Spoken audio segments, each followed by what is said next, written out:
Oke, selamat siang semuanya. Ini adalah podcast pertama kita. Jadi aku sama Mas Reza sedang mencoba untuk membangun sebuah podcast yang mungkin kita kasih nama Pod QA QAST. Jadi kita namakan podcast. Kita pakai kolaborasi.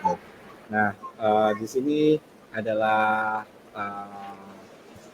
perdana kita untuk proses kali ini dan kita mengundang bintang tamu ataupun pemateri untuk kita gali-gali lebih dalam, yaitu Mbak Farisa Putri, yang mana Mbak Farisa ini punya banyak hal yang menarik untuk kita kulik ya. Dan ini aku udah dapat short brief dari Mas Reza, yaitu Mbak Farisa ini punya 10 tahun pengalaman di dunia QA dan pernah menjadi QA leader di Tokopedia, KTL dan ByteDance.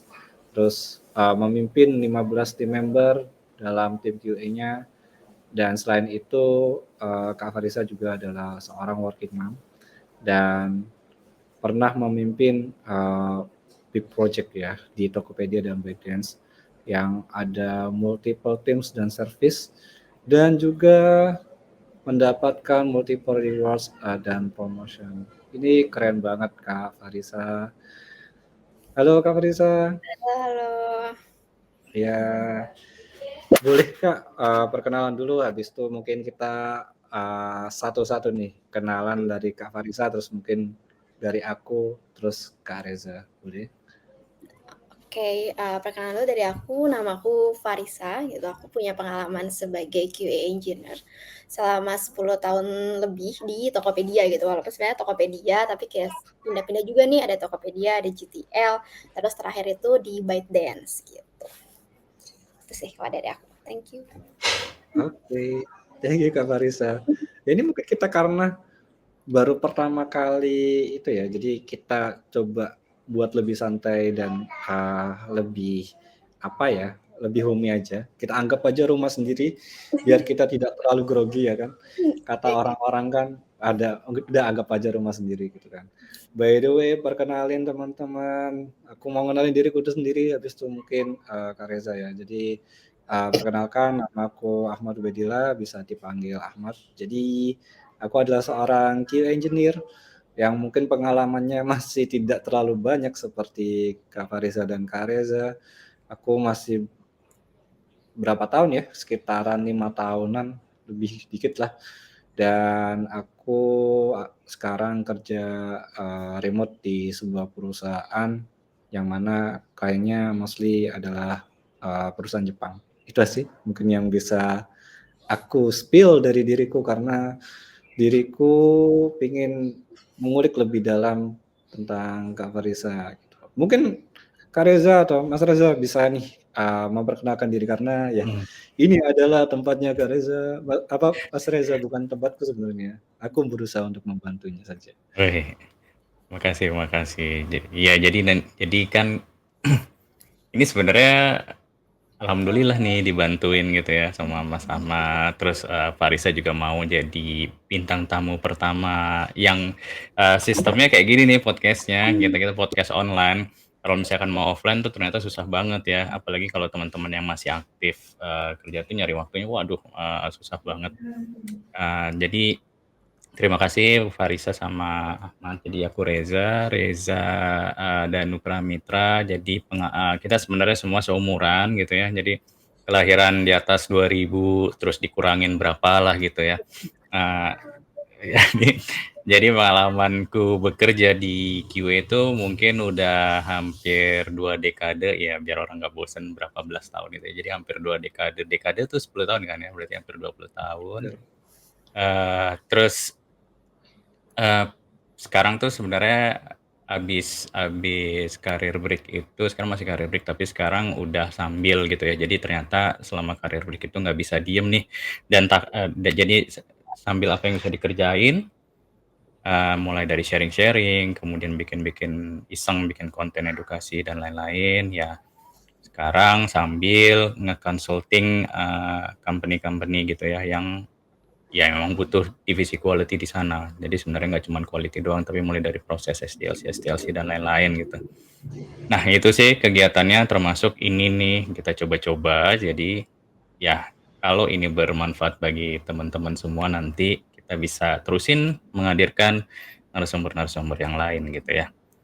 Oke, this is the show, Mas Ahmad. Go ahead. Jadi nanti kita akan ngobrol-ngobrol banyak. Oke, thank you. Aku manggilnya Mas Reza atau Kak Reza ya. Mas Reza aja deh. Kalau Mas aku Boleh. manggilnya enak gitu. Karena ya saya orang Jawa dan saya suka memanggil Mas. Oke, mungkin aku bakal tanya ke Kak Farisa dulu deh. Ada satu hal yang mungkin ini tidak jadi ada di list pertanyaan yang sudah aku kasih. Ini adalah mungkin ice breaker-nya ya. Jadi aku mau tanya satu hal nih. Mungkin Kak Farisa kalau bukan QA, kalau bukan QA, Kak Farisa itu pengen jadi apa sih? Atau mau jadi apa gitu? Atlet pedal sekarang mah. Enggak, wah sebenarnya nggak tahu ya. Ini juga lagi mikirin nih sekarang kayak mau jadi apa ya kalau misalnya nggak jadi QA gitu karena kan begitu lulus udah terjunnya ke QA gitu terus ya cocok gitu maksudnya ya aku enjoy lah gitu sebenarnya untuk kerja gitu jadi QA. Jadi kalau misalnya kalau selama jadi working mom gitu ya yang kepikiran tuh cita-cita gitu ya mau di rumah sih gitu ya maunya ngantar anak gitu terus padel gitu terus gitu pulang gitu sih kalau misalnya kepikirannya sekarang lagi ngejalanin ya let's see lah ya gitu. Saya kan kadang rumput tetangga kelihatan lebih hijau gitu. Betul. Apalagi itu ya Kak ya, lagi dalam masa karir begini jadi kayak pengen aja ada yang dicobain dan pengen untuk eksplor lebih luas lagi ya. Karena dulu kan berkutik di dunia QA kan sudah selama 10 tahun. Jadi ya saatnya untuk mencoba hal-hal baru. Dulu Oke. ada yang lucu Apa? loh, dia bilang waktu itu, aduh saya harus nganterin anak saya ini biar kelihatan kayak ibunya anak-anak gitu, kayak ibu-ibu yang lain gitu. Wah itu gimana ya sebagai seorang leader pas denger itu, gimana nih kita rumahkan dulu aja apa ya, work from home dulu apa ya, kasihan nih dia nih. Tapi bayangin dari BSD ke Dokter Satrio setiap hari itu memang luar biasa sih dan makanya ya nanti kita gali ya. Jadi seorang lead itu nggak cuma mikirin kerjaan di kantor, tapi memang harus memikirkan tim membernya itu dari sisi di luar pekerjaan juga karena itu yang membantu dia mencapai maksimal performance waktu di kantor nanti. Betul. Ya memang itu ya. Jadi menjadi seorang pimpinan ataupun lead di tim itu nggak cuma mikirin diri sendiri, tapi gimana caranya biar semuanya itu bisa perform dan tanpa dia itu mengorbankan sesuatu hal gitu kan. Paling nggak kalau mengorbankan sesuatu hal tuh harus yang minim gitu ya, Mas Reza ya. Ya, dia pulang tengah malam juga pernah gitu, sering kadang ya Allah kasihan banget ya dia. Saya sih pulang gitu. Mas Reza gimana Mas Reza? Saya pulang, udah disuruh pulang nggak mau kok dia ternyata. Nunggu anak saya tidur ternyata itu alasannya. Nggak lanjut. Oke. Mungkin aku bakal tanya tentang itu sih Kak Farisa. Kak Farisa masih ingat nggak sih kerjaan pertama sebagai QA dan mungkin kayak bug pertama yang Kak Farisa temukan itu Kakak masih ingat nggak? Mungkin bisa coba deh diceritakan karena mungkin ya orang tuh bakal seru kalau kita cerita tentang awal karir gitu. Orang kan susah melihat orang kan seneng banget melihat kita tuh kayak struggle gitu. Boleh nggak Kak cerita gitu? Oke, nah kan kalau aku tuh pertama kali join tuh di Tokopedia masih udah lama banget ya 2015 gitu waktu itu kayak ya e-commerce tuh belum kayak sekarang gitu kayaknya orang-orang juga kalau misalnya ditanya nih aku sama keluarga kerja di mana di Tokopedia oh di toko atau enggak oh di mall gitu kan ya mereka nggak tahu gitu sebenarnya agak susah ngejelasinnya Tokopedia itu kayak gimana gitu. Jadi sebenarnya juga pengetahuanku tentang e-commerce itu nggak sebanyak itu, kayaknya waktu itu masih belanja juga di, Instagram gitu ya, yang Instagram manual gitu, terus aku, chat via WA dan kirimnya juga manual. Nah, pertama kali masuk Tokopedia itu masuknya ke logistik tim nih gitu, waktu itu ngurusinnya, eee, shipping fee gitu, terus kayak, integrasi-integrasi sama third party logistik gitu, dulu sih belum banyak juga sih buat, logistik-logistik yang ada tuh. Terus, timnya juga masih kecil gitu, kayak lead-ku dulu waktu itu ngemegang kayak beberapa, squad sekaligus gitu kan, kalau sekarang tuh biasanya kalau sekarang di Tokopedia itu satu lead itu memegang satu, domain lah gitu ya, atau enggak, satu fitur gitu, dan itu enggak gitu kayak banyak gitu. Terus timnya juga masih kecil, kayak dev-nya aku waktu itu cuman berdua gitu, aku masih ingat aku berdua, terus aku sama aku sendiri gitu, jadi kayak 1 QA, 2 dev. Terus kalau misalnya bug pertama aku juga udah menggali-gali ya, apa ya, tapi sebenarnya nggak inget sih gitu. Kayaknya nggak ada yang memorable kayak gimana, tapi aku tuh inget dulu kan kayak aku tuh kayak misalkan gini, aku testing udah gitu nanti aku deploy kan, deploy-nya juga waktu itu Hmm. masih manual pakai Slack comment gitu. Aku kayak ketik Slack comment sync to production, masukin nama nama branch-nya yang aku testing apa gitu, production. Jadi aku lakuin tuh kan, aku sync tuh ke production udah gitu down gitu kan. Karena aku kan di logistik ya, jadinya tuh si PV nggak muncul, aduh itu kayaknya jantungnya udah mati gitu. Ya udah nggak ingat terus, terus yang itu kayak yang paling inget sih kayak wah ternyata kan kayak cuma simpel ya masukin komen di Slack, waduh down nih gitu, Tokopedia. Gitu sih, nah itu Nah, kayaknya memorable banget sih. di waktu yang ketika dapat yang kayak gitu Kak, pernah nggak kepikiran kayak, apa bener nih kalau, jadi QA itu ada jalur yang tepat gitu untuk aku berkarir gitu? Pernah nggak kayak apa yang meragukan gitu Kak? Enggak sih, kayaknya waktu itu cuman kayak baru pertama kali aja kan ya, kayak syok, terus udah gitu tapi dari awal tuh ya kayaknya aku beruntung aja sih ya, punya timnya juga yang ya udah baik-baik gitu, jadi kayak, "Oh ya udah nggak apa-apa," gitu, terus kita langsung ya langsung kita revert gitu, terus aku juga ingat waktu itu kan aku sebelahannya tuh sama tim transaksi ya, jadi yang, Hmm. tim transaksi itu aku sebelahan, terus dia kayak, "Udah nggak apa-apa kalau tim transaksi kalau, bikin bug juga ngilangin sekian juta," gitu kan aku tambah syok ya, bukan tambah tenang gitu kayak, "Hah?" Gitu, aku bisa ngilangin uang gitu, gitu sih. Jadi lebih hati-hati aja sih jadinya kalau mau apa-apa ya aku kayak, at least komunikasi dulu gitu ya sama dev-ku gitu nih, branch ini gimana gitu. Walaupun sebenarnya kayak aku udah testing nih di staging gitu, tapi tetap bisa lolos ya kayak gitu. Itu kayak pengalaman yang, sangat-sangat, ya udah nanti lebih hati-hati lagi, terus rilis checklist-nya jangan lupa, terus informasiin gitu ke orang-orang. Apalagi kalau logistik shipping fee nggak keluar, wah nggak bisa transaksi dong gitu ya, itu kayak ke orang-orang yang bersangkutan itu, nggak cuman tim kita doang, tapi tim sebelah gitu, misalnya kayak transaksi gitu atau yang lain gitu sih. Iya sih, jadi intinya ya, bahwasanya ketika tim yang baik adalah tim yang ngebolehin anggota timnya itu berbuat salah dan yang penting, dia bisa, apa namanya, belajar dari kesalahannya dan tidak mengulanginya lagi ya, Mas Reza Hmm. ya? Oh, Karena aku kan belum kadang masuk tuh tuh, Kak. iya, Aku belum masuk ya, oh, iya. belum masuk kah? Belum, belum. Kan karena bener sih menurutku ya, soalnya banyak orang tuh, eee, yang masih baru ya, itu mereka tuh takut berbuat salah gitu, karena mereka pikir kan kalau dia buat kesalahan, dia tuh bakal bener-bener disalahin gitu. Padahal kan, kalau di beberapa perusahaanku itu, mereka bener-bener kayak, "Oke, salah nggak apa-apa, yang penting kamu tahu kesalahanmu apa, kamu belajar, itu salahnya kenapa, dan kamu nggak ngulangin lagi, it's okay." Tapi ya itu tadi, kadang banyak orang yang merasa takut untuk mencoba hal baru dan ya, either kayak nyoba hal yang basic pun kadang mereka, takut dan, nunggu, arahan gitu. Jadi mereka nggak punya inisiatif untuk mencoba hal tersebut gitu. Oke, Setuju. mu iya bener kan ya? Kayak gitu Iya. ya? Nah, mungkin aku mau tanya juga nih ke Kak Farisa. Nah, dulu kan Kak Farisa kan udah, berkarir di dunia QA kan dari 2015 ya, Hmm. dan aku tuh seingatku ya, aku berkarir di dunia QA itu dari tahun 2019 Hmm. dan ya aku yakin tahun 2015 itu QA itu adalah hal yang mungkin itu ya, apa namanya, orang tuh nggak banyak tahu gitu. Apalagi aku dulu waktu 2019 aja join tuh, QA itu masih baru banget kayaknya dan ya orang tuh nggak banyak ngerti tentang QA gitu. Dan mungkin aku mau tanya tentang Kak Farisa nih.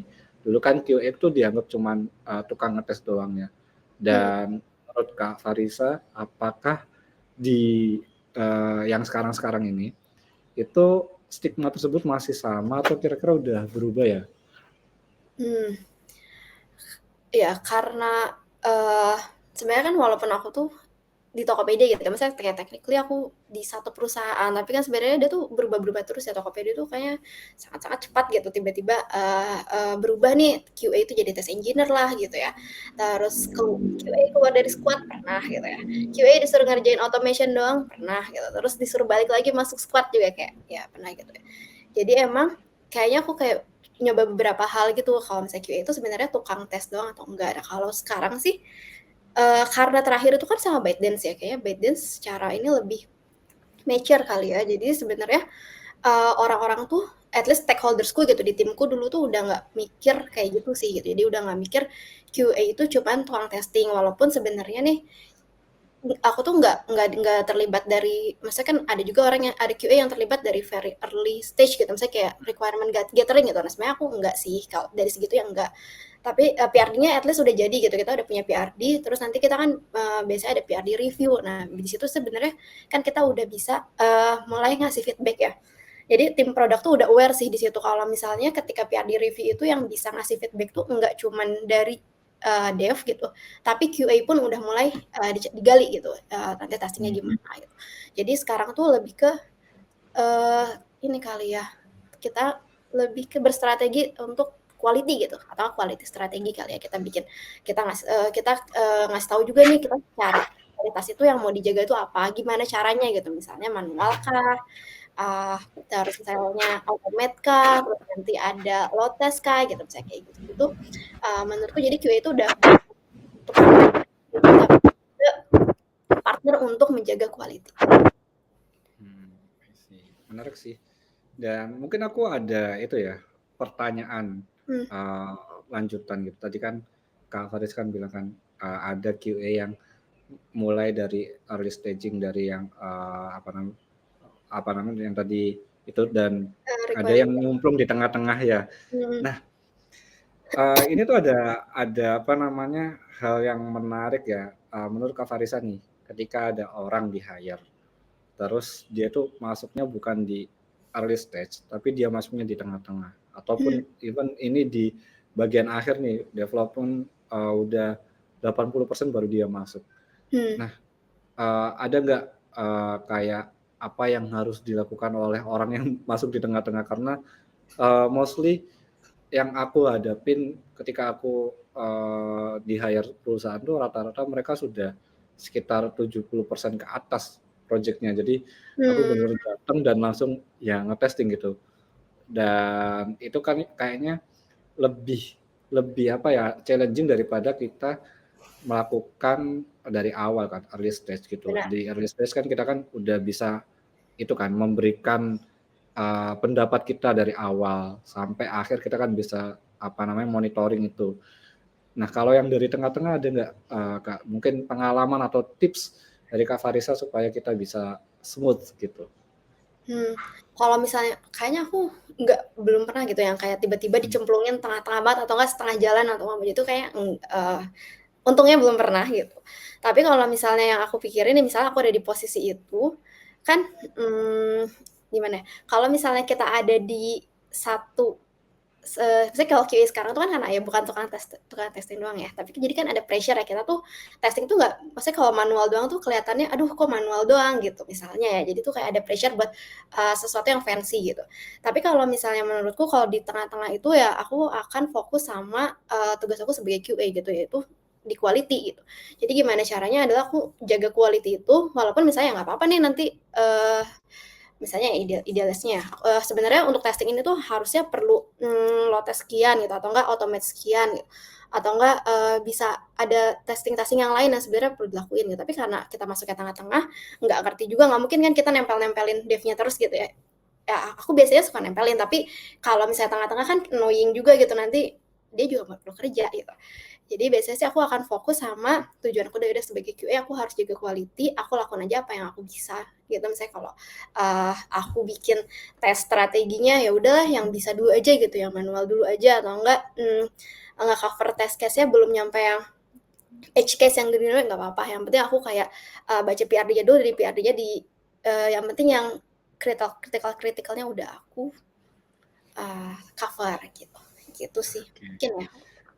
Ya, jadi intinya diusahakan semaksimal mungkin dan itu ya apa namanya ya dengan hal yang minimal yang bisa kita lakukan dulu, dalam artian kayak nggak perlu terlalu projection terlalu jauh.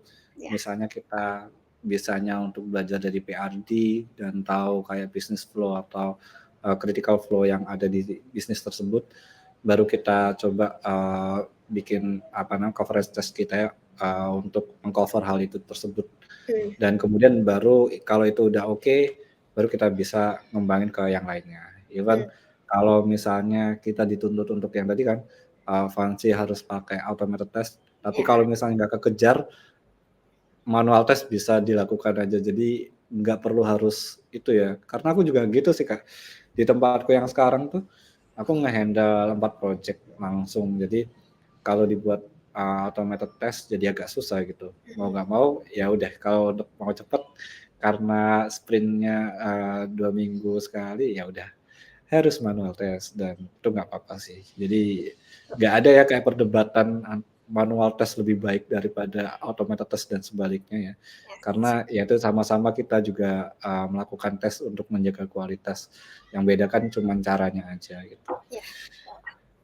Mas Reza ada tanggapan nggak Mas?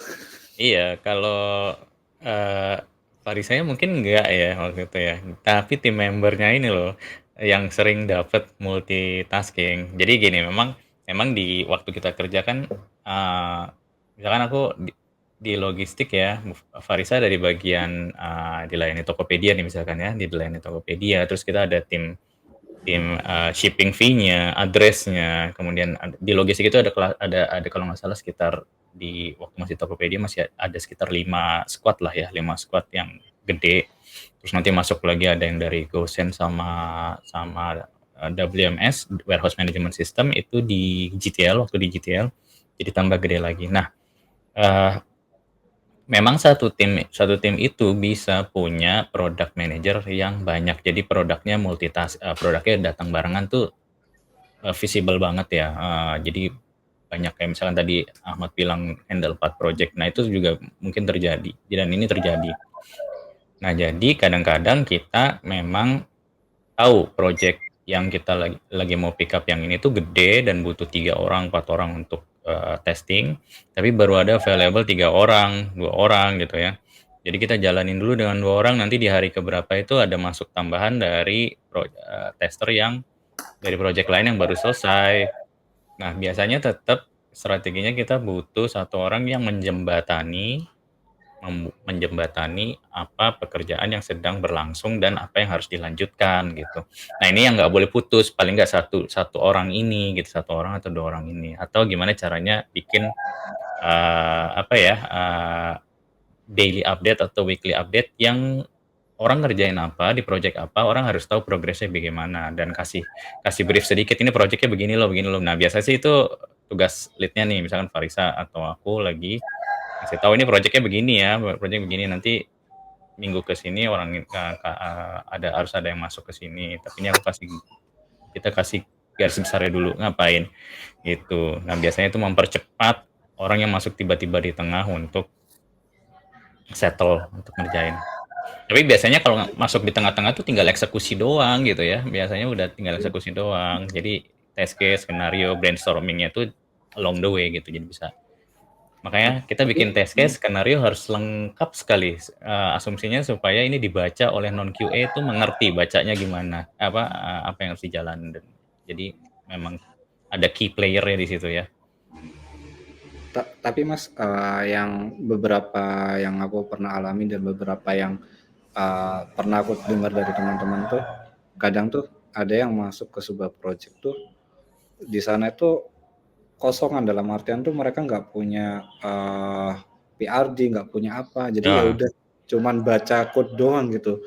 dan lakukan exploratory testing. Jadi kita tuh jadi bingung juga, ini harus ngapain. Jadi kita tuh ada kayak learning ya, ada learning time-nya lagi gitu. Kita harus belajar ini dulu selama beberapa hari untuk kita mengenalin dengan lebih baik. Bahkan kita perlu kayak ngobrol sama PM, ngobrol sama developer untuk ya make sure apa yang kita Ya. dapat, yang dari kita pelajari itu benar gitu loh. Gitu. Kadang-kadang yang terjadi kesalahan adalah, ini boleh agree atau enggak, yang masuknya seperti itu, terus kondisinya semua kosong, justru yang dieksplor oleh si QA ini adalah hal-hal yang minor atau yang kosmetik. Bangsa seperti kayak misalkan UI, buttonnya, bordernya, ini udah sesuai atau belum, ini bagus nggak tampilannya. Nah, ini yang dieksplor mereka duluan nih, ini yang biasanya banyak terjadi kesalahan. Padahal harusnya yang dieksplor adalah yang paling kritikal dulu, yang paling sulit Ya. gitu. Nah, ini strateginya kadang-kadang kebalik kalau udah kita di lapangan, kadang tegang, kadang apa gitu ya. Oh, jadi aku pilih yang ini dulu. Betul Mas. Jadi kalau aku sendiri sih aku selalu bilang ya ketika misalnya interview ya, dan kadang kan aku tanya kan apakah udah lengkap semuanya. Misal aku adalah QA pertama gitu ya. Aku selalu tanya udah ada kayak PAD-nya enggak, ada dokumen-dokumennya enggak tentang aplikasinya. Kalau nggak ada ya udah aku berarti aku minta waktu untuk aku pelajari dulu karena aku harus exploratory test, dan itu tadi aku selalu mencari yang namanya business flow atau critical flow, dan kemudian aku bakal melakukan konfirmasi ulang ke PM ataupun ke developer, ini udah benar nggak yang aku temuin kayak gini. Nah biasanya kadang kita kan namanya orang juga masih ada yang miss ya, misal oh ini perlu ditambahin ini nih scope-nya, diperbesar di segini dikit gitu. Nah jadi dari sana kita tahu nih, oh scope testing yang perlu dilakukan di awal itu adalah ini gitu. Setelah tahu kayak critical flow dan business flow, baru aku memetakan kayak strateginya apa nih gitu. Misalnya Ya. manual testing ataupun automated testing. Misalnya automated testing keburu nggak ya? Kalau nggak keburu, kalaupun keburu ya, yang mana aja nih yang perlu dimasukin di automated testing setelah manual testing selesai gitu. Ya, memang kita sebagai QA itu harus penuh itu ya, adaptasi total gitu. Apalagi kan yang aku rasa ya, QA itu dia tuh bisa masuk ke semua lini gitu. Dia bisa komunikasi ke PM, dia bisa komunikasi ke developer, dia bisa komunikasi sama support team, bisa komunikasi sama stakeholder. Semuanya tuh QA itu anggap aja sebagai kayak jembatan yang bisa menjembatani ke semua orang gitu, dan mainnya tuh kemanapun gitu. Jadi ya kita tuh harus bisa lebih fleksibel dan adaptif ya Mas ya. Iya, inilah ini Kak Farisa ini loh super terkenal di satu ininya. Semua orang kenal dia gitu. Operasional sampai orang gudang, tahu dia bisnis, produk. Berarti saking itunya ya, bisa kemana-mananya jadi sampai kenal semua gitu. Ya paling habis itu, pusing banget ini gitu kan ya. Pusing banget ini. Gitu. Oke. Mungkin apa namanya? Aku itu dulu ya. Pengen ngasih tahu dan tolong dikoreksi ya Mas ya. Aku tuh dulu tuh ngerasa awal aku kerja itu, aku selalu ngerasa bahwasanya quality of product itu adalah mostly tanggung jawabnya QA. Ternyata setelah berjalannya waktu aku tuh baru sadar bahwasanya itu ada tanggung jawab semua orang, dari mulai perencanaan awal sampai akhir, dari mulai developer, PM dan semuanya itu adalah bertanggung jawab untuk quality of product-nya. Jadi tidak semuanya dibebankan di QA. QA hanya ditugaskan untuk mengawasi dan menjalankan standar kelayakan quality tadi itu dimulai dari awal sampai akhir tuh sama gitu, dan itu harus sesuai dengan dokumen yang ada ataupun dengan PAD yang ada, sehingga kita itu tidak terlalu melenceng besar dari blueprint yang ada. Gimana Mas Reza? Apakah itu benar atau Ya. Kak Frida? Ya itu benar sekali ya. Dan dalam bekerja seperti itu memang semua kuncinya ada di kepalanya si departemen itu, kepalanya si QA itu mau kayak gimana. Nah mungkin Farisa juga punya experience tuh yang kayak gitu. Gimana Farisa? sebenarnya kan kayaknya kalau untuk nyampe kayak quality itu tanggung jawab semua stakeholder itu kayaknya juga lumayan long journey nggak sih, pada kalau di aku ya seenggaknya. Iya. Maksudnya bisa nyampe ke situ tuh, aku inget banget sih dulu kayak kita ganti head ya, terus dia ngomong kayak gini, kalau QA itu champion of quality, kayaknya tuh masih kayak ya tertanam banget gitu ya di aku. Oh iya benar, kita tuh ya champion of quality, tapi sebenarnya yang harus jagain itu tuh kayak nggak semua orang harus semua orang yang jagain gitu, bukan cuman kita doang gitu. Tapi kita tuh harus nunjukin ke orang-orang kayak gimana sih caranya kita ngejagain quality gitu. Jadi itu emang banyak banget ya yang dilakuin sampai ke situ gitu, nggak bisa kayak sebentar ya dari dulu tuh di timku yang kedua gitu ya, di logistik gitu, aku kan pindah ke fulfillment atau enggak, produk itu namanya dilayani Tokopedia. Terus di layanan Tokopedia itu nggak punya QA. Jadi dia dulu tuh hanya project gitu ya kalau nggak salah ya, dia tuh project doang, udah gitu dia dibentuk jadi squad gitu, tapi belum ada QA gitu. Di situ belum ada QA, tapi produknya udah jadi waktu itu. Nah di situ tuh aku tuh kayak mulai tahu, oh ternyata di situ PM testing gitu. PM testingnya tuh bagus sih gitu. Jadi si PM tuh udah mulai aware juga, oh testing tuh kayak gimana gitu. Terus lama-lama dari mulai PM yang testing gitu, terus dari QA-nya testing, terus ada juga nanti udah lama dikit gitu masuk bisnis ada self dev testing gitu. Jadi devnya nge-testing sendiri kayak gitu. Jadi tuh nah dari situ mulailah kayak udah mulai kebentuk sih kalau misalnya quality itu bukan harus gak cuma kita doang sih yang jaga gitu. Emang harus semua orang. Ya sih. Jadi Dan apa ya, kayak tapi itu udah apa ya, jadi kayak mitos gitu loh Mas Reza menurutku. Orang tuh selalu merasa quality adalah tanggung jawab dari QA doang gitu. Even seorang QA pun ketika masih baru itu selalu mikir ini salahku atau ini adalah tugasku gitu. Dan dia tuh merasa terbebani oleh itu. Jadi ya kadang kita tuh perlu untuk membuat semua orang tuh bergerak untuk menjaga ya kualitas tersebut gitu. Itu hal yang benar ya, dan harus dimiliki oleh semua perusahaan atau individual di QA-nya sendiri. Jadi memang semua harus digerakin dari QA. Nah, waktu itu memang yang tadi Farisa mention adalah ada kepalanya baru datang nih, misal VP-nya udah pegang QA nih di Tokopedia. It start with the jargon ya. Jadi jargon dia langsung mencanangkan, oke, quality itu bukan cuma punya QA, tapi quality itu adalah punya semua orang, semua bisa menjaga quality itu. Lalu dia mulai dari start jargon, ya ada yang hanya jargon doang, kemudian gagal karena itu hanya jargon saja. Ada yang jargon dan diimplementasikan, tapi at least yang aku lihat adalah waktu itu kepalanya bilang ini jargonnya, ini DNA-nya dari QA, dan kita akan mengarah ke sana. Jadi memang kelihatan. Jadi kayak misalnya champion of quality, ya QA saat itu berubah jadi enabler gitu. Kita ngedrive RCA point, kita ngedrive RCA, kita owning bug trials, kita owning integrasi dengan DevOps juga gitu. Jadi kita nggak hanya melulu manual testing, project testing, sama automation testing gitu. Karena waktu itu dia dapat pertanyaan nih dari QA-nya, Pak, kalau misalkan kita udah selesai bikin automation testing, terus kita mau ngapain QA? Terus ditantangin kan, VP-nya bilang ya udah ayo, banyak banget loh kerjaan QA, sini ngobrol sama saya gitu. Itu level paling bawah yang ngomong gitu ke VP waktu itu.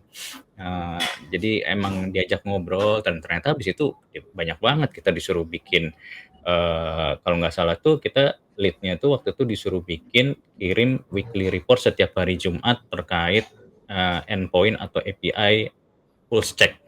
Jadi API mana yang rate-nya di bawah 90% dalam 1 minggu, dan ini semua reportnya harus di-blast ke semua stakeholder, nggak cuman QA sama dev doang, bisnis lah, operasional lah, sampai dapat komplain tuh kepalanya, ini ngapain saya ini, tapi nggak apa-apa, kalau misalnya ada yang komplain suruh lari ke saya gitu. Nah jadi itu contoh leaders. Jadi yang aku bilang semua berawal dari kepalanya dulu gitu. Kepalanya tuh mau gimana caranya kepalanya memberitahu apa kerjaan QA dan apa itu quality gitu. Nah nanti baru deh ke belakangnya kita jadi bikin sistem gitu. Dan itu yang aku terapkan juga di GTL kan. Soalnya GTL tuh waktu itu baru tuh. Nih orang tahu kerjaan kita banyak. QA itu kerjaannya banyak tapi nggak ada yang tahu nih impact-nya apa sampai ke bisnis gitu. Jadi harus ada strategi. Betul betul. Kadang QA itu kayak apa ya, invisible gitu. Kita tuh cuma ditanya, ngetes udah sampai mana aja gitu. Dan kita tuh jadi bingung jelasinnya gitu. Kita jelasinnya kayak ya udah sampai sini gitu, tapi mereka banyak yang nggak paham gitu. Nah itu Mas, aku tuh dulu tuh sempat apa namanya gabung di sebuah perusahaan kan. Dan aku tuh ngerasa kayak waktu awal join tuh kita tuh punya gap, aku ya QA dan departemen lain tuh selalu ditanya gitu misal QA ngerjain ini udah seberapa seberapa gitu dalam artian ya kita cuma ngomong 60%, 70%. Kita nggak tahu itu apa namanya mereka paham apa tidak. Pokoknya kita ngasih percentage gitu aja. Akhirnya aku tuh apa namanya ngajuin sama bosku gitu. Gimana kalau kita pakai itu nih kayak BDD gitu kan. Kita implement Gherkin di apa namanya tes kita gitu kan. Biar semua orang tuh bisa baca gitu dan tahu itu tesnya tentang apa dan seberapa besar skopnya. Terus dari tim yang lain juga bisa bantuin. Dan akhirnya aku di-challenge dan aku implement itu, Mas. Dan akhirnya oke, dan semua departemen jadi tahu apa pekerjaan QA karena mereka Ya. bisa baca dari Gherkin language tadi. Terus senangnya itu ketika ada case yang aneh-aneh ya, karena di tempatku itu kan dia kan bikin kayak plugin untuk apa namanya WooCommerce gitu kan. Nah, semua orang tuh punya masalah yang sendiri-sendiri gitu. Kadang tuh bilang gitu, Ahmad bisa nggak bikin case ini gitu. Nah, karena udah pakai Gherkin, aku tinggal ngomong, udah bikin aja skenario-nya, ntar aku translate aja ke apa namanya step definition-nya gitu. Dan setelah itu ya semuanya happy gitu. Jadi kita nggak punya apa namanya kayak batas lagi karena semua orang bisa tahu pekerjaan QA. Nah, tapi mungkin hal itu nggak saklek harus dilakukan semuanya ya karena visible dan invisible itu dari segi mana kita bisa hadir untuk departemen lain sehingga departemen lain tahu bahwasanya kita itu sudah melakukan ini itu ya Mas ya. Ya, betul betul. I see, I see. Nah mungkin kita bahas nih tentang leadership. Tadi kan Mas Reza kan bilang ya bahwasanya semua itu dimulai dari kepala. Kalau kepalanya oke dan dia bisa mengimplementasikan itu dengan baik, maka nantinya juga dari atas ke bawah dan seterusnya itu bakal baik juga ya. Mungkin aku bakal tanya ke Kak Farisa ya. Kak Farisa kan pernah mimpin 15 orang di Tokped dan Pedens gitu loh. Nah, gimana sih Kak Farisa ini menjaga standar kualitas agar tetap konsisten walaupun personality tiap orang di timnya Kak Farisa itu pasti beda-beda kan? Gimana Kak? Kalau misalnya kayak ngejaga gimana sih supaya kayak outputnya gitu tetap sama atau at least ya ketika kualitas harus tetap sama tuh paling ya dari lead itu cuman bisa kasih guidance ya. Misalnya kita kayak jelas nih kalau misalnya mau testing itu checklist apa ya in outnya tuh harus jelas gitu sebelum masuk itu kita harus punya dokumen apa aja terus nanti prosesnya mungkin bisa masing-masing aja dipercayain terus nanti kalau mau rilis outputnya gitu kan rilis checklist gitu mau test out itu harus ada apa aja itu sih yang paling penting ya terus sebenarnya waktu 15 orang itu juga aku di dalam satu squad itu ada squad lagi gitu. Jadi satu aku QA lead waktu itu, tapi ada lagi 3 dev lead gitu di dalam satu squad gitu. Jadi ya QA-nya dibagi lagi gitu. Jadi dari 15 orang ini ada yang beberapa ke tim ini, beberapa ke tim ini, beberapa ke tim itu.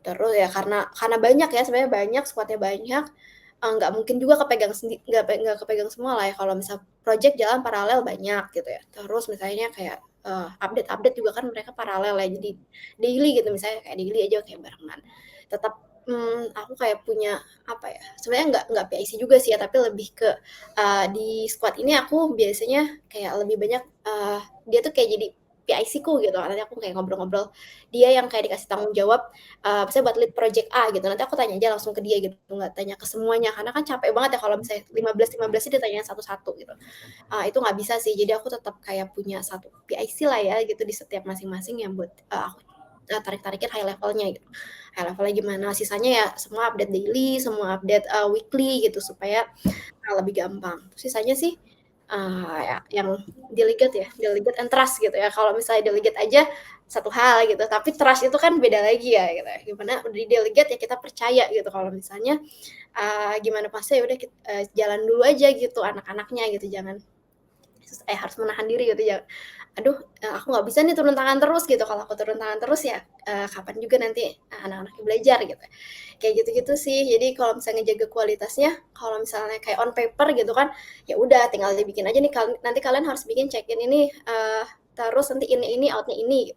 Tapi sebenarnya tuh lebih ke ya gimana caranya aku bisa ngebimbing supaya tim aku grow gitu. Jadi aku nggak selalu ada di semuanya kayak gitu. Terus ini juga aku kayak belajar kalau leadership itu nggak ada one fit to all gitu ya kan. Misalnya nih aku ngerasa aku nggak suka nih kalau punya leader yang micromanage gitu kan. Tapi kan ternyata nih nggak semua orang tuh bisa dilepas loh gitu. Ada juga yang harus ya dipegangin dulu gitu di micromanage itu nggak apa-apa gitu. Tapi buat ke situ tuh ya ya belajar ya nggak, jadi kayak nggak tiba-tiba tahu si A ini harus kayak gini, si B harus kayak gini juga enggak sih, kayak harus ngobrol, banyak one on one gitu. Ini anaknya bisa belajar terus ya biarin mereka buat salah juga sih, kalau udah buat salah ketahuan kan, oh gini nih dia nge-handle-nya, berarti aku harus si A ini kalau misalnya buat salah aku harus ngelakuin ini kayak gitu. Beda-beda sih dan itu emang belajarnya tuh nggak ada bukunya ya, kayak nggak saklek terus aku kayak emang harus belajar oh ini tuh kayak gini.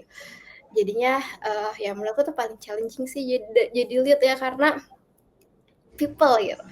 Gimana sih outputnya people, yang di manage people gitu, nggak ada benar, nggak ada salah. Terus kadang juga bukan skill issue gitu, kadang juga hal-hal lain gitu kayak harus dicari-cari gitu. Kalau waktu jadi senior sih mau kerjaannya susah gitu ya, susah banget. Aku begadang kayak aku nanya-nanya kayak aku tempelin QA ini, aku tempelin dev ini, dan dia selesai gitu. Tapi kalau orang gitu udah aku jungkir balik gitu masih salah juga, aduh gitu, harus belajar lagi. Oh salah nih, ulang lagi gitu sih. Jadi emang banyak belajar, banyak ngobrol juga ya. Aku sih banyak ngobrol gitu sama leadku gitu, Reza. Terus aku juga pernah waktu itu yang ngobrolnya sama orang lain di luar leadku gitu, misalnya kayak sama tim people gitu atau enggak Ngobrolin leadnya tuh biasanya. enggak kayak cari gimana caranya nih gitu, karena beda-beda banget gitu, orang susah banget nih gitu manage orang gitu karena outcome-nya wah bisa beda-beda gitu. Ya, kalau Mas Reza gimana Mas? Iya, yang dilakukan Farisa itu adalah yang memang aku terapkan gitu ya. Jadi prinsipnya adalah kalau kita manage big team, kita harus bikin cluster, kita harus pegang kepala. Jadi waktu aku jadi lead pun gitu ya, aku sudah menerapkan bahwa senior itu harus bisa jadi PIC. Siapa yang harus bisa di-trust gitu ya. Jadi harus bisa di-trust. Dan aku bilang, kalian itu adalah next leader in the future gitu. Jadi kalian harus sudah mulai start apa yang aku kerjakan gitu. Apa yang lead kerjakan itu kalian harus semua orang tuh di levelnya harus thinking and acting one step ahead of their level gitu. Jadi ketika senior, kalian udah harus belajar mulai manajerial, kalian udah harus mulai belajar menginfluence tim member yang lain yang masih junior-junior. Oh gimana dong, nanti kan kita masih pair ya, walaupun kita senior kan kita pair nih sama yang junior-junior, nanti dikira bosi dan enggak, semua ada ininya kok, ada caranya. Misalkan ya udah leadnya di situ memang turun tangan untuk mengassign di depan tim member yang lain. Yang ini nanti yang pegang ya, semua komando ada di dia. Tapi kita sebagai lead nggak boleh kehilangan kita nggak boleh kehilangan tracking progresnya, update-nya. Dan kita masih butuh mengasih suggestion di sana dan decision yang oke gitu. Nah inilah yang Farisa juga terapkan waktu itu ke tim membernya. Jadi setiap apapun levelnya, ketika dia di-assign sebuah project, dia harus di trust gitu ya, bahwa kamu bisa, jangan minder gitu ya, kamu bisa, jangan minder, jangan takut, aku ada di belakang kamu gitu loh. Jadi lead itu di sana seperti itu. Terus ya it works ya, di layani Tokopedia dalam satu squad ada mini squad lagi karena memang servisnya banyak gitu. Jadi daripada kita pegang 15-15 ya kita harus pegang satu. Tapi kita tetap harus hadir ketika ada di project-project besar. Jadi membelah dirinya tuh pasti, membelah dirinya leadnya tuh pasti gitu. Mungkin aku mau tanya nih ya di Mas Reza atau Kak Farisa mungkin ya. Kan tadi kan ngomong ya kita di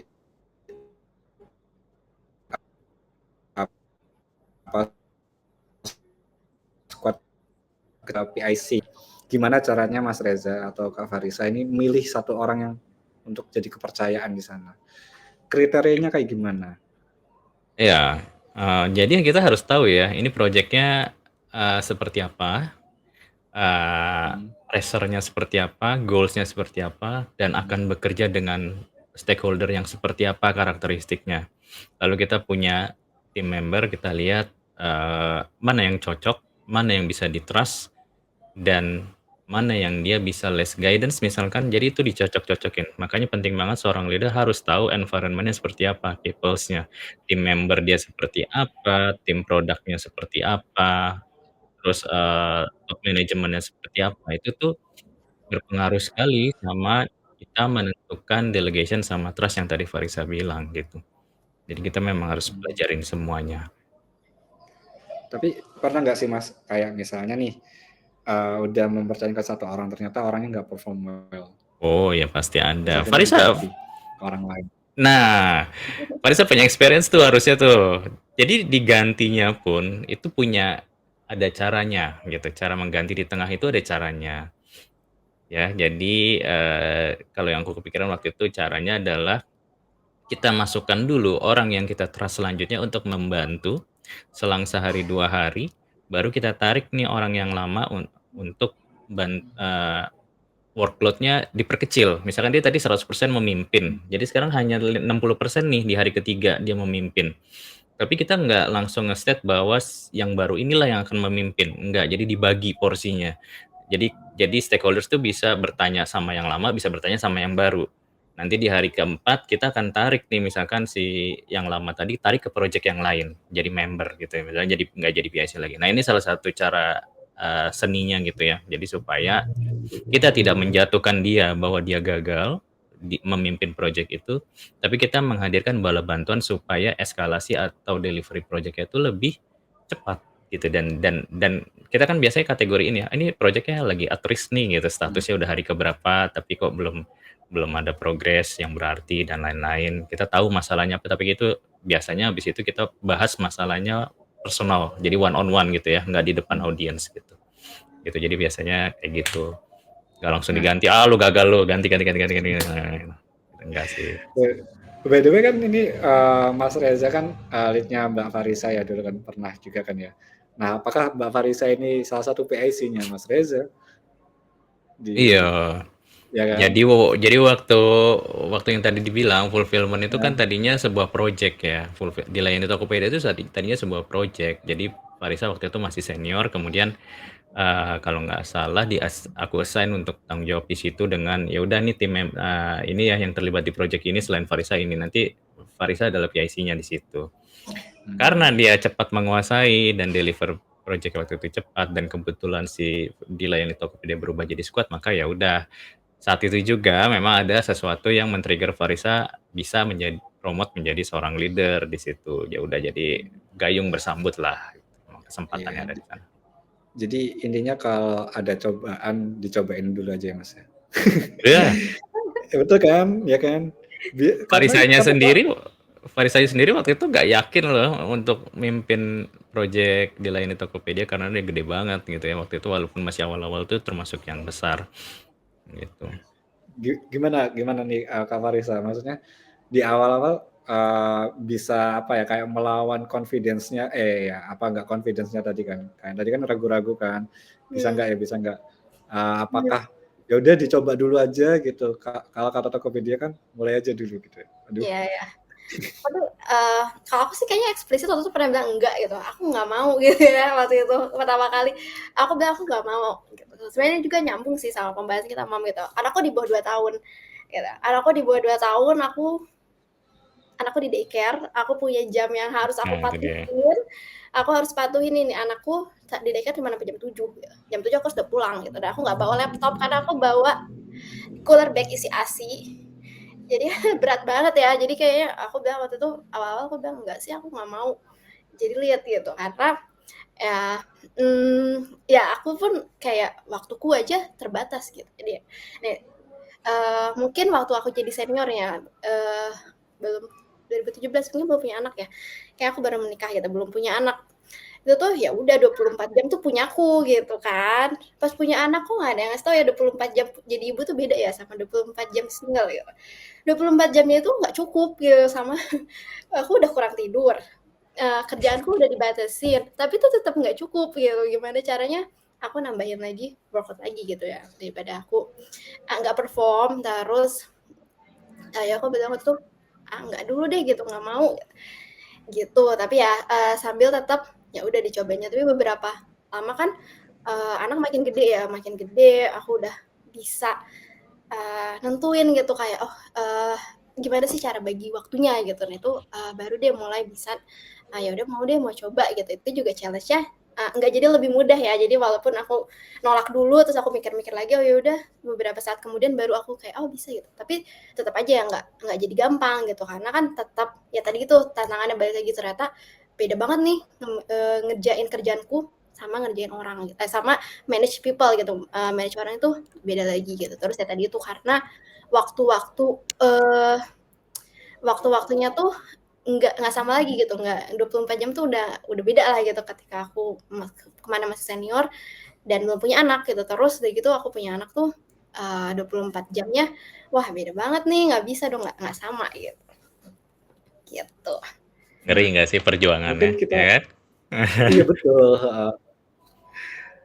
udah apa namanya kerjaan worknya tinggi juga dan harus membagi waktu untuk keluarga ya apalagi baru pertama jadi ibu gitu kan mungkin aku mau tanya sih Mbak Farisa ini dulu waktu punya anak itu tipe orang yang tenggo gak yang kalau udah waktunya pulang on time terus oh iya pulang dulu intinya tentu saja dulu kan kita kan di absen tuh ya fingerprint betul berapa jam 5 aku tuh waktu kerjaku udah jam 8 sampai jam 5 karena aku udah tentuin jam 7 aku harus udah sampai di daycare waktu itu rumahku di BSD kan jadi daycare di BSD jadi kan aku harus jam 5 dong ada kereta yang harus dikejar ada dulu tuh ojek ya udah ada sih aku naik Gojek ya dari Gojek gitu terus kan ya harus pas gitu gimana caranya aku jam 7 udah di rumah jadi sebelum jam 5 aku udah nongkrong sih di depan fingerprint gitu biar pas gitu ya 9 jam gitu pulang jadi aku ya termasuk aku lumayan strict ya selalu misalnya sama kayak aku nggak bawa laptop bahkan aku nggak bawa laptop pulang gitu ya jadi ya aku lumayan strict sih makanya aku kayak ngerasa waktu itu kalau aku jadi lead kayak gini aku nggak bisa gitu aku nggak bisa ngatur waktunya kayak gitu jadi emang aku tenggo banget cuman ya itu lagi sih karena makin lama kan makin belajar ya kalau misalnya tadi kalau misalnya ternyata udah jadi ibu nih 24 jam itu udah nggak sama gitu terus udah gitu apalagi yang bikin beda ya oh iya nih aturan-aturan juga nih aturan-aturan yang emang bukan dari kita ya mungkin dari kantor mungkin juga dari negara gitu ya kalau misalnya yang dapat cuti melahirkan itu cuman ibu 3 bulan gitu kenapa ya padahal kan orang tuanya 2 orang tuanya 2 ya harusnya kan papanya juga cutinya sama dong gitu ya kalau misalnya jadi pas abis cuti melahirkan tuh ada takut nih aduh aku masih bisa ngejar nggak ya aku masih bisa perform nggak hilang 3 bulan gitu ya kan kayak apalagi katanya kalau habis melahirkan tuh ada mom's brain gitu ya jadi kayak agak-agak lemot gitu padahal aku pernah dibilangin soalnya nanti kalau habis melahirkan nggak apa-apa deh agak-agak lemot gitu kenapa kayak gitu ya jadinya ada kayak gitu tuh gitu kalau misalnya 3 bulan nih hilang gitu coba aja ya kalau misalnya sama gitu jadi nggak peduli ya dia mau laki-laki mau perempuan pasti ada cuti kalau mau punya anak gitu.